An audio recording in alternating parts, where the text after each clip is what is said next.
पश्चिम बंगाल के मुर्शिदाबाद में बन रही बाबरी मस्जिद में हजारों मुसलमानों ने जुमे की नमाज पढ़ी। वहीं बाबरी मस्जिद का मुद्दा अब कलकत्ता हाई कोर्ट भी पहुंच चुका है। इस वीडियो में हम इसी पर करेंगे बात। नमस्कार, 4 PM पर आप सभी का स्वागत है।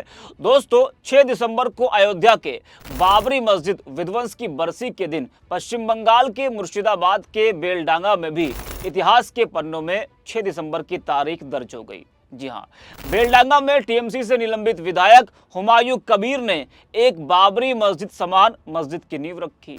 बेलडांगा के मस्जिद स्थल पर 6 दिसंबर को आयोजित कार्यक्रम में लाखों मुसलमान जमा हुए। मुस्लिम समुदाय के लोगों ने मिलकर शिलान्यास कार्यक्रम में हिस्सा लिया और नमाज भी अदा की। वहीं मंच पर मौलानाओं के साथ हुमायूं कबीर ने फीता काटकर शिलान्यास किया। मस्जिद निर्माण के लिए मुस्लिम समुदाय ने दिल खोलकर चंदा भी दिया। दावा किया जा रहा है कि 6 तारीख से लेकर अब तक करोड़ों रुपए का चंदा आ चुका है। वहीं शिलान्यास के बाद आज पहला जुमा पड़ा तो मस्जिद स्थल पर हजारों लोग जुटे। खुले स्थान पर जुमे की नमाज शांतिपूर्वक अदा की गई। नमाज में आसपास के गांवों और कस्बों से बड़ी संख्या में लोग शामिल हुए। इस भीड़ में हुमायूं कबीर भी मौजूद थे और उन्होंने लोगों के साथ मिलकर नमाज अदा की। भीड़ बढ़ने की संभावना को देखते हुए जिले के प्रशासन और पुलिस ने सुरक्षा के कड़े इंतजाम भी किए थे। इलाके में अतिरिक्त पुलिस बल तैनात किया गया था ताकि किसी तरह की अफवाह, तनाव या अव्यवस्था की स्थिति न बने। पुलिसकर्मी पूरे समय सतर्क रहे और भीड़ को नियंत्रित करने का काम संभालते रहे। प्रशासन की ओर से बताया गया कि सुरक्षा व्यवस्था के कारण पूरा कार्यक्रम बिना किसी गड़बड़ी के संपन्न हुआ। वहीं इन सब के बीच ये मामला यानी कि पश्चिम बंगाल के मुर्शिदाबाद में जो बाबरी मस्जिद की नींव रखी गई है उसका मामला अब कोर्ट पहुंच गया है। जी हां, अभी सिर्फ नींव ही रखी गई थी कि बाबरी मस्जिद का मुद्दा अदालत की चौखट तक पहुंच गया है। जी हां, बाबरी मस्जिद को लेकर कलकत्ता हाई कोर्ट में एक और जनहित याचिका दायर की गई है। याचिकाकर्ता का आरोप है कि जिला प्रशासन और स्थानीय निकायों से आवश्यक अनुमति के बिना ही बाबरी मस्जिद का शिलान्यास किया गया। इसके लिए कोई सरकारी अनुमति नहीं है। हाईकोर्ट के अधिवक्ता अर्नब कुमार घोष ने कार्यवाहक मुख्य न्यायाधीश सुजल पाल की अध्यक्षता वाली खंडपीठ के समक्ष याचिका दायर कर हस्तक्षेप करने की मांग की है। याचिकाकर्ता ने मांग की कि यह मस्जिद राज्य में सांप्रदायिक सद्भाव बनाए रखने के बजाय एक समुदाय की भावनाओं का फायदा उठाकर बनाई जा रही है।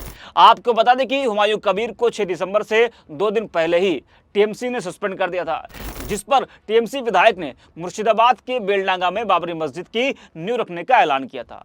उसके बाद से बहुत सारी बातें हो चुकी हैं, बात बहुत ज्यादा आगे बढ़ चुकी है। हुमायूं कबीर अपनी नई पार्टी बनाने की घोषणा भी कर चुके हैं। पश्चिम बंगाल की 135 विधानसभा सीटों पर अपनी प्रस्तावित पार्टी के उम्मीदवार उतारने के बारे में भी वो बता चुके हैं और असदुद्दीन ओवैसी की पार्टी AIMIM के साथ मिलकर विधानसभा का चुनाव लड़ने का भी दावा वो कर चुके हैं। देखा जाए तो लगता है हुमायूं कबीर अपने रास्ते पर चल पड़े हैं और ममता बनर्जी ने उनकी सारी गतिविधियों से तकनीकी तौर पर पूरी तरह पल्ला झाड़ लिया है।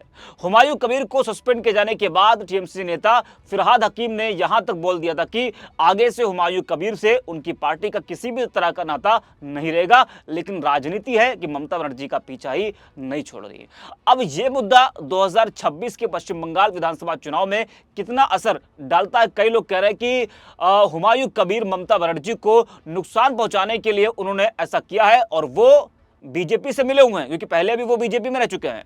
तो जो तमाम विपक्षी दल है वो ये कह रहे हैं कि हुमायूं कबीर बीजेपी के एजेंट हैं। जी हाँ, अब इसका असर चुनाव पर कितना पड़ता है ये देखने वाली बात होगी। तो इस वीडियो में इतना। 4 PM।